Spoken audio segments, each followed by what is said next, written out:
বিশ্বকবি রবীন্দ্রনাথ ঠাকুর রচিত তার একটি জননন্দিত কবিতা সহযাত্রী।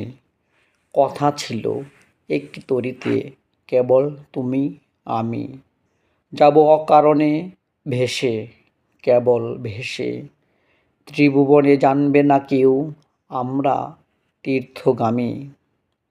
কোথায় যেতেছি কোন দেশে, সে কোন দেশে, কুলহারা সেই সমুদ্র মাঝখানে, শোনাবো গান একলা তোমার কানে। ঢেউয়ের মতন ভাষা বাঁধন হারা, আমার সেই রাগিনী শুনবে নীরব হেসে। আজও সময় হয়নি কি তার, কাজ কি আছে বাকি।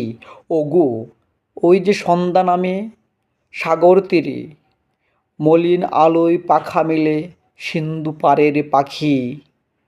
আপন কোলার মাঝে সবাই এলো ফিরে, কখন তুমি আসবে ঘাটের পরে, বাঁধনটুকু কেটে দেবার তরে। অন্তরবের শেষ আলোটির মতো তরি নিশিত মাঝে যাবে নিরুদ্দেশে। সবাইকে ধন্যবাদ, সন্ধ্যাকালীন শুভেচ্ছা।